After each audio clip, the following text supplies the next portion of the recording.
I'm back with some Birds of Prey Air Combat in the Jet Age by Ad Astra Games, and we left it at the end of turn one with this situation here. This quite close encounter between the two diving MiG-15s, which I keep calling Russian. They're North Korean. They may have Russian pilots, who knows. I thought Russian pilots flew for North Korea covertly. Who knows? And we've got two banking sabres front and back. And the initiative roles, as I think I discussed last time, are that everyone has to plot simultaneously without knowing what anyone else is doing, and that is really quite tricky.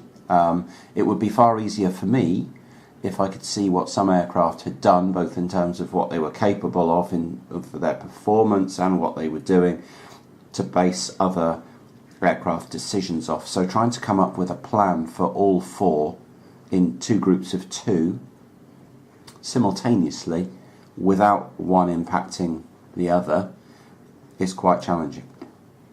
But you know, that's what I'm doing.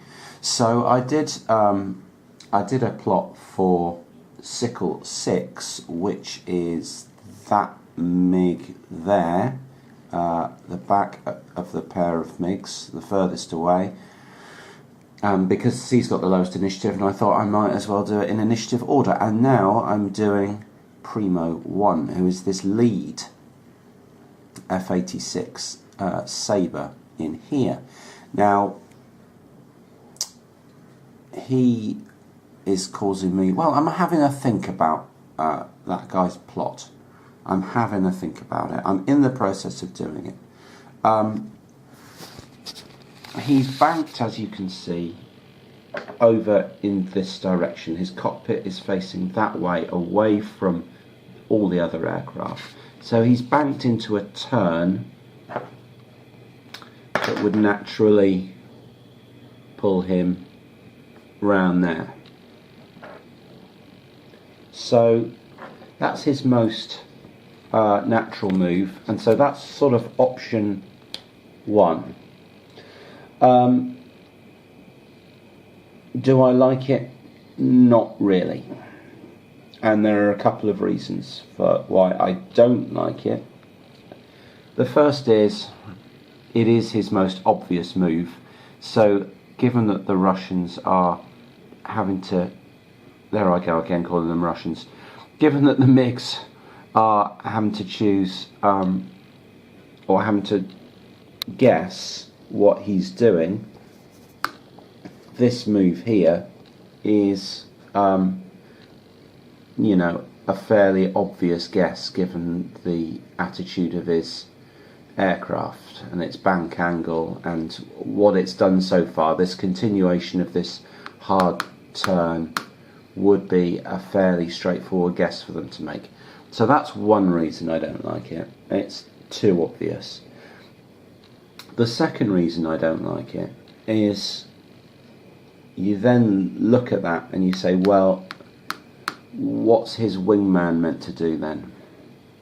Because what's his wingman going to plot in the absence of any information from what the MiGs are doing? What's his wingman supposed to do? Because it seems to me that the natural way for his wingman to be supporting that move would be then to plot his own turn round here. But that seems to place them, unless both the Russian planes do exactly what you want them to and pull down here,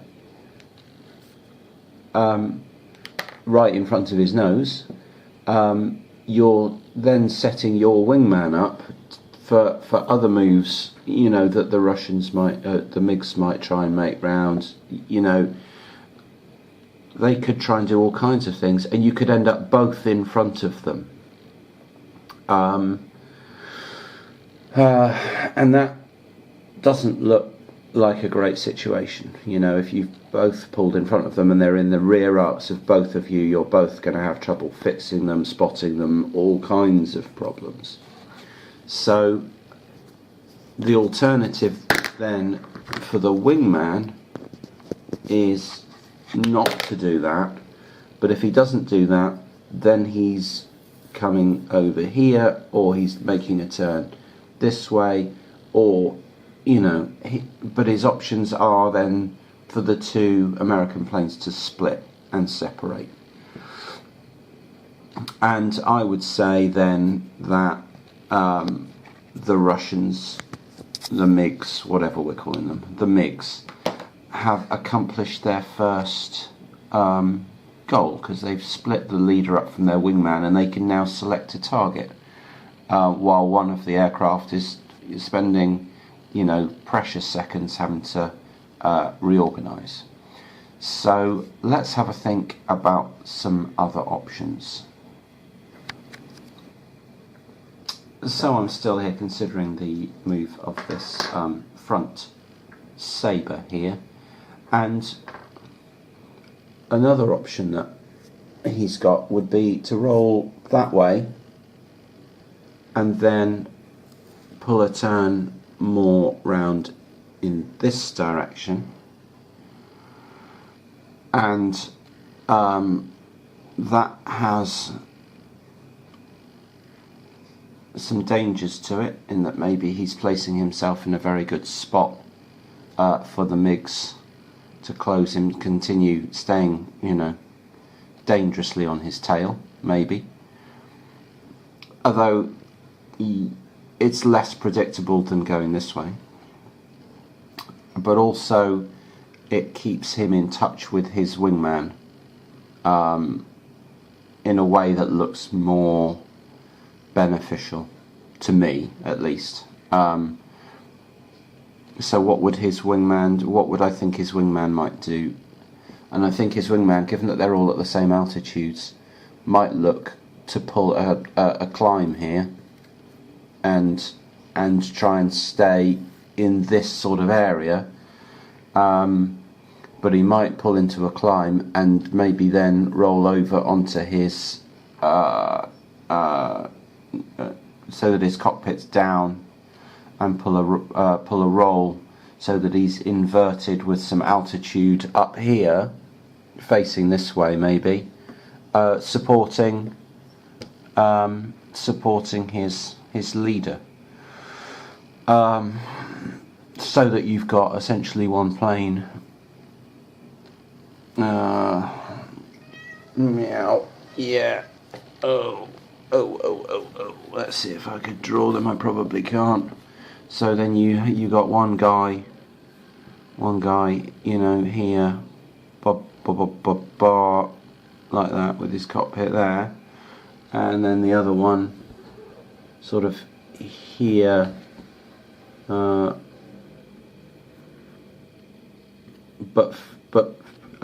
inverted and at a higher altitude on a sort of overwatch.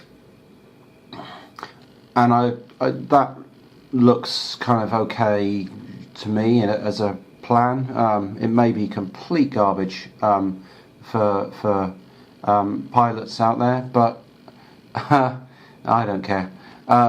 Let's give it a go and see what happens. So this is the American plan. I've already plotted one Russian MiG.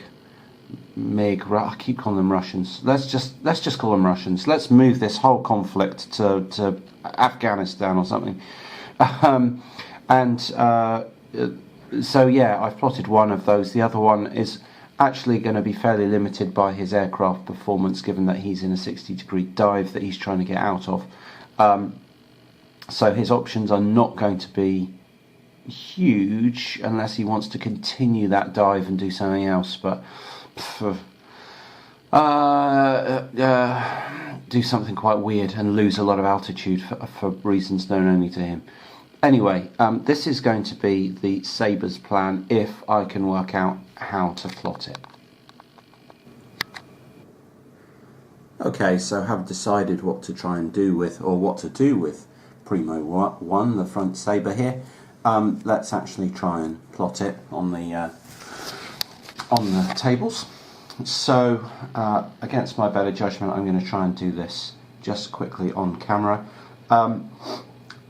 I'm not too worried about doing it. It's the fact that it would take it involves a ruler and a pen, and that takes 2 hands, and the camera takes a hand. So this is a 3-handed job, and I only have the 2.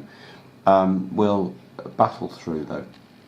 So we're doing Primo 1 here, and his current position is shown on this chart. So this chart is essentially a sphere viewed from the top down. Okay, so it's a hemisphere viewed from the top down, and then there's another hemisphere also viewed from the top down, and which hemisphere you're in is determined by whether there's a circle round the symbol or not. So a circle above it means it's in the top hemisphere. In other words, that half of the hemisphere, or not a circle round it means it's in that half of the hemisphere. And then if you look at this, the white band is that part there, and then the yellow band is that part there, and the blue band is that part there, and the light blue band is that single spot up there, you know, so that's side on and that's top down. So this is level, in other words level, and then this yellow band is pointing up at 60 degrees, so our plane is there and pointing up 30 degrees, sorry, and the blue is pointed up at 60 degrees up there, and then you've got straight up, which is this cell here. Now it's slightly complicated because our flight diagrams for the blue player are inverted as if we were sat over on that side of the table, so if we were, they would be perfect, but we're not, and so they're inverted. So if I just get rid of that briefly, and then I line this diagram up next to our plane here, you can see that what it's describing is this plane's nose is level with the floor, level with the floor. Its canopy is round here, pointing that way, level with the horizon. Canopy pointing that way, level with the horizon. Its right wing, which is what we use the mark for, its right wing is pointing straight up, absolutely straight up. So its right wing is straight up, and that's what this diagram is showing us. So if we want the plane to roll so that it's in the other direction, we want the nose pointed exactly where it is, which is what happens when you roll an aircraft, but we want the canopy now pointed in this direction and the right wing straight down. Okay, so we want to accomplish that by flying a straight section, which will allow us to roll. In simple terms, okay. So your flight plots in this game are divided into sets of 10 ticks, they're called. So a turn is 6 seconds long, and there's 10 ticks of 0.6 seconds each. That's a pretty simple concept, you know, it's been used since the days of Car Wars and so on. So here we have our 10 ticks, and we just want to roll. We want to spend a tick flying in a straight line, and that will allow us to roll. So we're just going to put a load in here of 1. In other words, we've just got the load of gravity on the plane, that's 1g, and that's going to fly us in a straight line and allow us to roll. The next thing we want to do then is pull as hard a turn as we can. Okay, let's just plot that roll. So having rolled from where we are here, when we roll, what we're going to end up with is our nose in the same spot, so our nose will still be here. but our cockpit canopy will have shifted in the opposite direction, so it will end up over here, 135. So our canopy will be here, now pointed in that direction, 135, southeast roughly, and our right wing, instead of being pointed straight up towards the sky, will be in the same spot but pointed straight down towards the ground, which we mark like that. That's a bit of a mess. Let's do it. Try and do it properly. Okay. So now, from that position, and the other thing I should do there is mark up where we're flying, and what we're doing is flying in a straight line for one flight point. Okay. Okay. So the next thing we're doing is trying to turn. Let's just have a look at our flight points here. Our speed at the moment is 435 knots. We go up to the next highest is 440. So these are our ticks along here from 1 to 10. We spend one tick flying in a straight line, we're going to generate one flight point. If we then spend 9 ticks turning, we're going to get flight points from 2 to 11. So all these flight points on our turn. And that's pretty much what we're going to do. So we're going to have 10 flight points of turning. Okay. If we come down here on this table, I've already marked up one of the lines because I can't do it, as I say, not enough hands. So we have got a speed at 435, which is there, and we have got, this is how many G's we're intending to pull. Now our maximum safe load, which comes from the aircraft data card, is 7.5. We could technically pull 8 with the speed we're going. That's the maximum we could pull with our speed. That's the maximum that's safe for the airframe, and we're going to stick to what's safe for the airframe. So this line here runs from 7.5, our maximum G's, to our current speed, and it intersects this line at that point there. And we use this then to calculate how many turning points we can generate from 9 ticks of turn. And what we would do is come down here and draw a line from our 9 ticks of route turn through there and out here, and it's going to give you a value in turning points. Now turning points don't mean anything much to you, but you need 6 turning points to move your nose 1 cell on the diagram. So if you want to change direction by 30 degrees on here, you need 6 turning points. So if I were to run, I can't draw the line, but if I were to get a ruler and run it from the 9 ticks there and through that mark, let's see if I can do that, and through that mark, roughly like that, we're going to generate somewhere around 21 turning points. Well, if we want to move 3 cells, we don't need 21 turning points. So let's try 8 ticks. Let's try 8 ticks and see what happens there. Through that mark. That's going to generate us between 18 and 19 turning points. You can see there we're ending up around here. So from 8 ticks down there, 8 ticks down there, through the mark, about 19 turning points. And that'll do us, thanks very much. Okay, so let's plot that.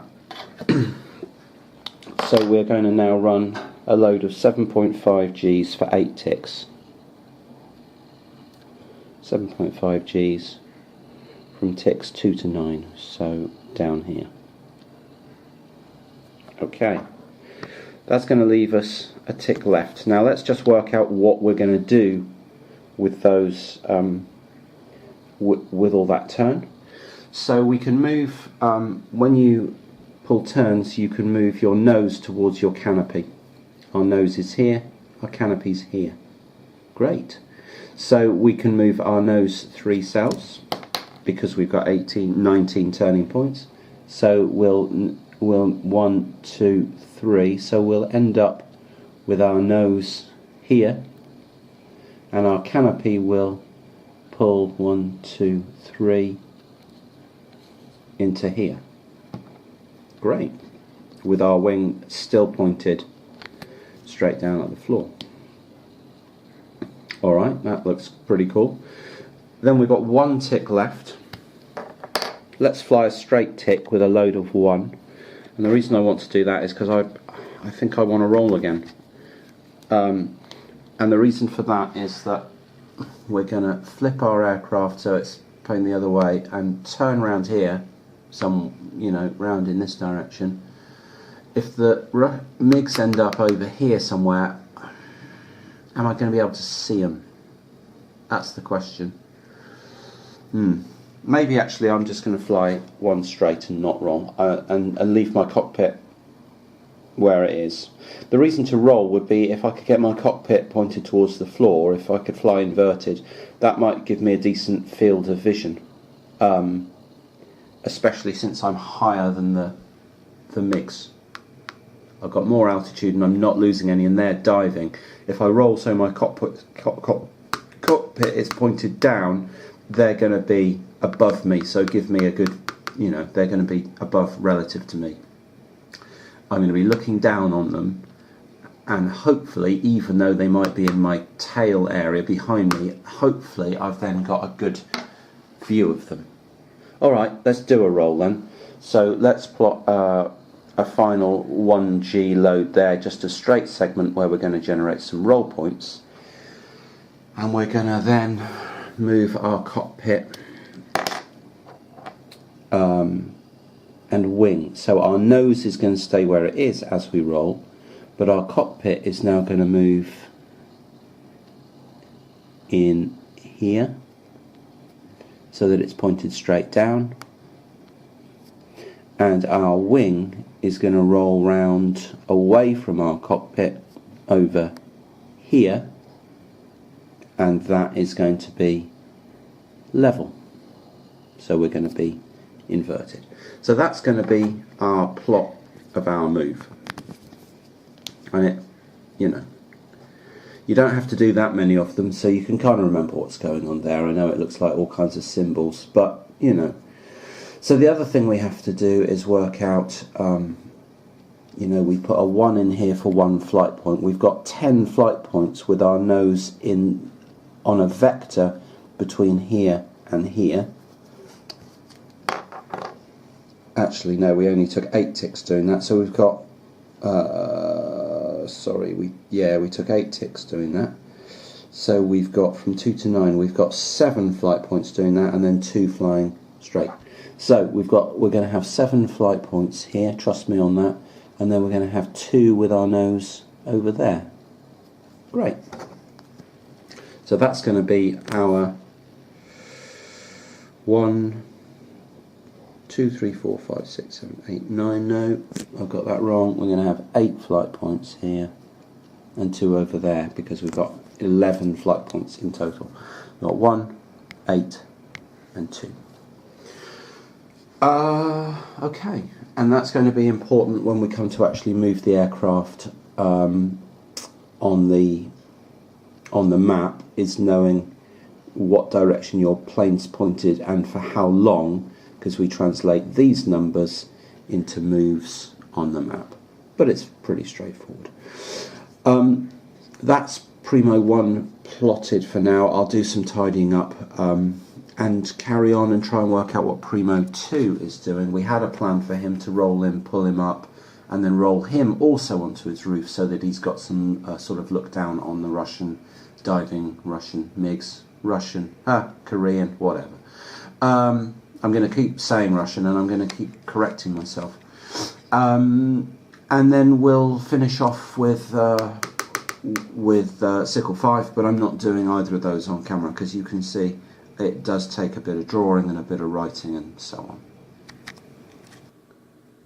So this was the final position the aircraft ended up in at the end of movement in turn 2, with the MiGs in a sort of procession here. The leader and his wingman still, you know, the wingman is still covering the leader. They're still sort of attached, I think. Quite low altitude. The leader's got 125.31 and his wingman has got 122. The American plane's much higher and much slower. Primo 1 is here. His height now 137. So he's about 3,000 feet above the higher of the two MiGs, and maybe the lower of the two MiGs. He's got about 1,300 feet above the higher of the two MiGs, and his wingman over there, also inverted and slightly climbing slightly, is now at 149 altitude, which is just coming up to 30,000 feet, and is just on a sort of overwatch.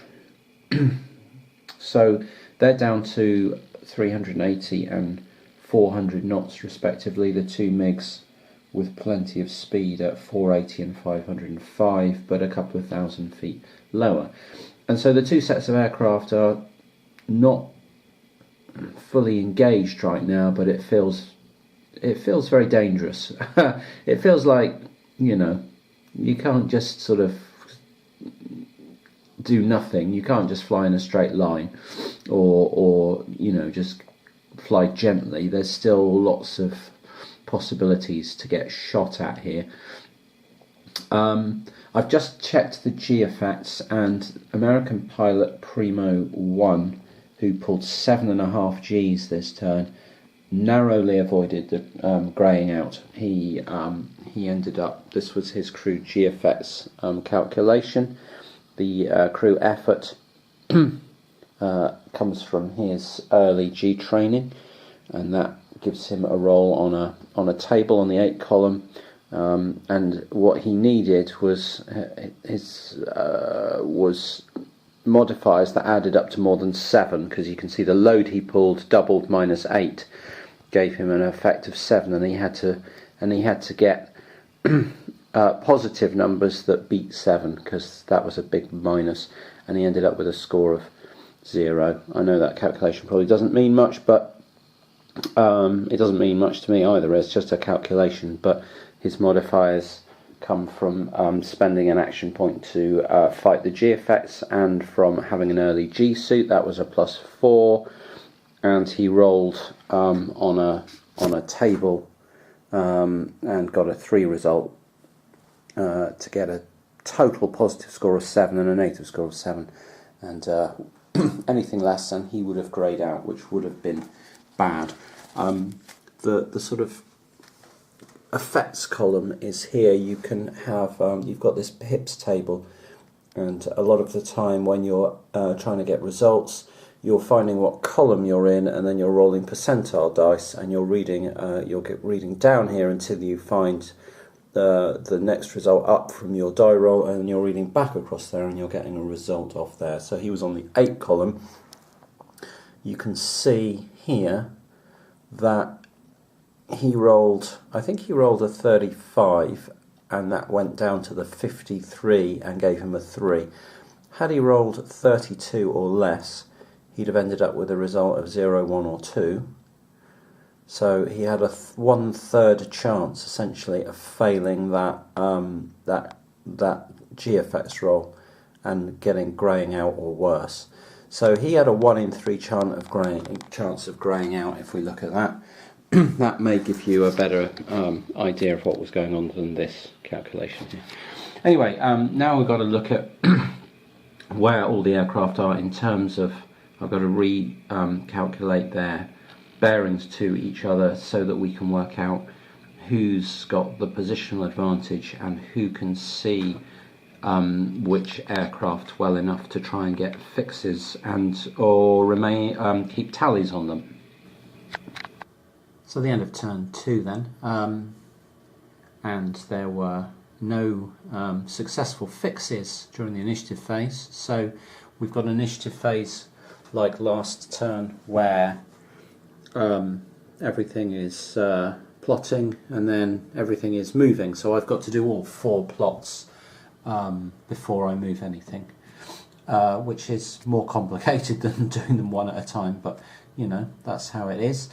So no fixes, because no one's got a good enough position relative to anyone else to get a fix, and I suppose that's what they ought to be looking for. And yeah, what else happened? Oh, in the sighting phase, the only other thing that happened, there was some pilots, there were some planes that got sight on things that they hadn't had, but also Primo 2, this plane here, lost sight of Sickle 6. So the guy up there who was climbing lost sight of this plane low and behind him back there. So he's still got sight on that Russian plane there, or Korean or MiG, and but he's lost sight of Sickle 6. Luckily his leader has got sight of Sickle 6, and so Sickle 6 doesn't count as undetected. So we're into turn 3. I've moved everything back off the board edge, so I'm keeping them, you know, obviously maintaining relative positions, but just keeping everything pretty central in the map while it's this tight, so that they don't go moving off the map on this single map sheet I've got out. Strangely, while I think of map sheets, this game came with a blue map sheet and a white map sheet, and that's they just look so weird. Why they don't send you 2 blue map sheets, I have no idea, but they sent me a blue and a white, yeah, very odd. So maybe one's meant to be cloud or something, I don't know. But side by side, they just looked super strange for their for this 2-tone map sheet. So I'm just on the 1. There it is. So into turn 3 with lots of plotting to do.